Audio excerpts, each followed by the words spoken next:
Hello বন্ধুরা, একটি নতুন ভিডিওতে আবার আপনাদের স্বাগত। আজকে আমি যে উদ্দেশ্যে এখানে এসেছি সেই পাখিটা আমরা যারা ওয়াইল্ড লাইফ ভিডিওগ্রাফি বা ফটোগ্রাফি করি তাদের প্রত্যেকের কাছে খুব গুরুত্বপূর্ণ একটা পাখি, সেটা হচ্ছে ইন্ডিয়ান প্যারাডাইস ফ্লাইক্যাচার। অনেকে স্বর্গের পাখিও বলে এই পাখিটিকে, এবং এই পাখিটি আমাদের গ্রাম বাংলায় ফিতে বুলবুল, শাহ বুলবুল নামেও পরিচিত। তো চলুন ভিডিওটা শুরু করা যাক, দেখি কতদূর পাখিটাকে ক্যাপচার করা যায়।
প্রায় 1.5 থেকে 2 ঘন্টা জঙ্গলে ঘোরাঘুরির পরে এখন কিন্তু আমরা ইন্ডিয়ান প্যারাডাইস ফ্লাইক্যাচারটা খোঁজ পেয়েছি।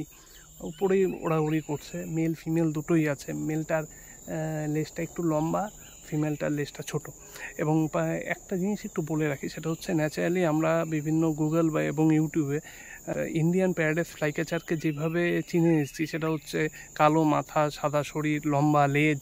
হ্যাঁ, এটা কিন্তু ওরকম নয়। ইন্ডিয়ান প্যারাডাইস ফ্লাইক্যাচার একটা বৈশিষ্ট্য আছে, সেটা হচ্ছে ইন্ডিয়ান প্যারাডাইস ফ্লাইক্যাচার জন্মের পর থেকে প্রথম 2 বছর সেটা পিঠের রঙটা বাদামি রঙের হয় এবং বুকটা সাদাই থাকে, মাথাটা কালো থাকে। আর 2 বছর পর থেকে ওর কিন্তু চেঞ্জিংটা শুরু হয়, সেটা হচ্ছে এই বাদামি রং থেকে সাদার দিকে শিফট হওয়া শুরু হয়। এই সময়টাকে বলা হয় চেঞ্জেবল।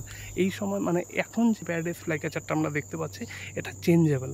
এটা কিন্তু আর 1-1.5 বছরের মধ্যেই সাদা হয়ে যাবে পুরোটা, ঠিক আছে। এবং সবথেকে বড় ব্যাপার হচ্ছে এই যে সাদা কালোর যে কম্বিনেশান, এটা অদ্ভুত সুন্দর হয়। আপনারা যারা দেখেছেন আপনারা জানেন।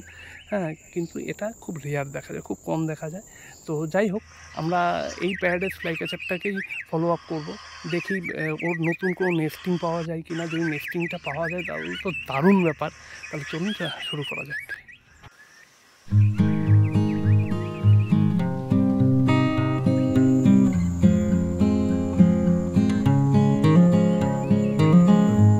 পাখিগুলো ন্যাচারালি মানুষ দেখলে দূরে দূরে সরে যায়, সেই কারণে আমি একটা হাইডিং এনেছি। হাইড বলতে আমার টেন্ট, অ্যাকচুয়ালি ওই টেন্টটাকে আমি আমার উপরে রেখে সেটা দিয়ে হাইডিংয়ের কাজটা করবো। তো দেখা যাক কত কী করতে পারি।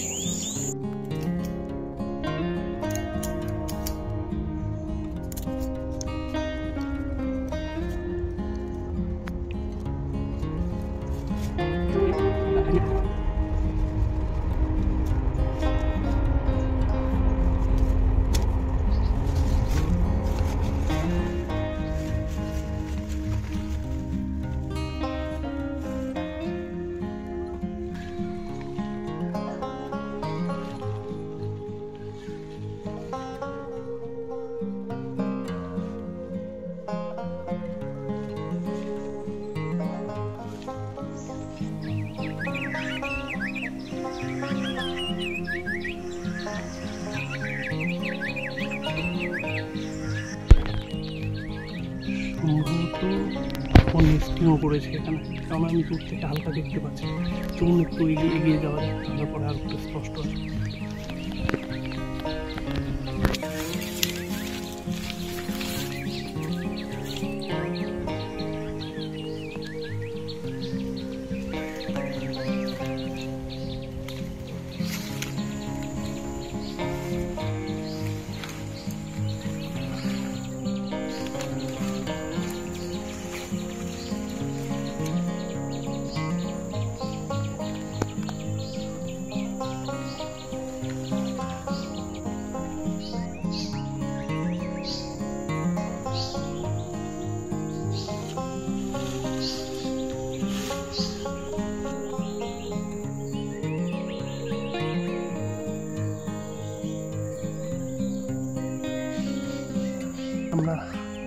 অলরেডি ইন্ডিয়ান প্যারাডাইস ফ্লাই ক্যাচারের বাসাটা খুঁজে পেয়েছি, কিন্তু মুশকিলটা হচ্ছে সম্ভবত এখনও ডিম ফোটেনি, ওরা বাচ্চা ডিমের তা দিচ্ছে। তো চলুন কিছুক্ষণ হেঁটে ভিডিও করে নেওয়া যাক।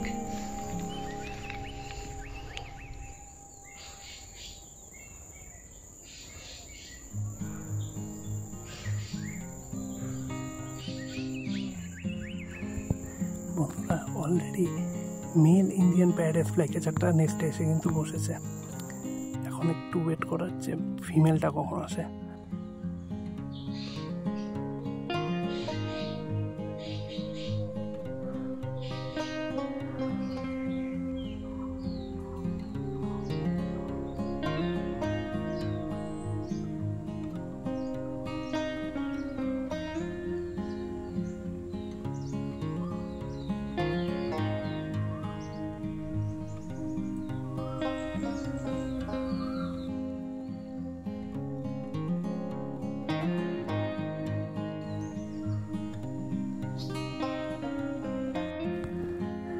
ওয়াও, মেলটা উড়ে যাওয়ার একটু পরেই ফিমেলটা এসে বসলো।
বন্ধুরা,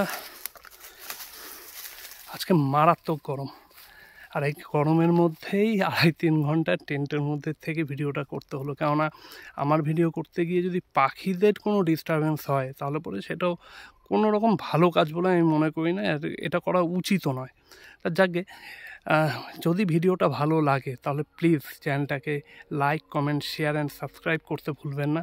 আমার চ্যানেলে 921 জন সাবস্ক্রাইবার অলরেডি হয়েছে। আপনাদের যদি আরও একটু সাপোর্ট পাই, আর 79 জন যদি আমাকে সাপোর্ট করেন তাহলে কিন্তু আমার চ্যানেলটা 1000-এর গণ্ডিটা ছোঁবে।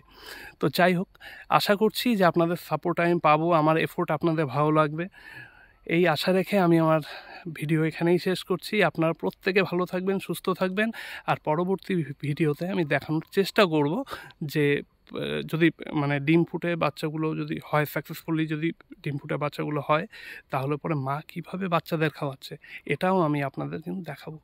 তাহলে ততক্ষণ ভালো থাকুন, সুস্থ থাকুন প্রত্যেকে, আর আমার চ্যানেলকে সাপোর্ট করতে থাকুন। ধন্যবাদ।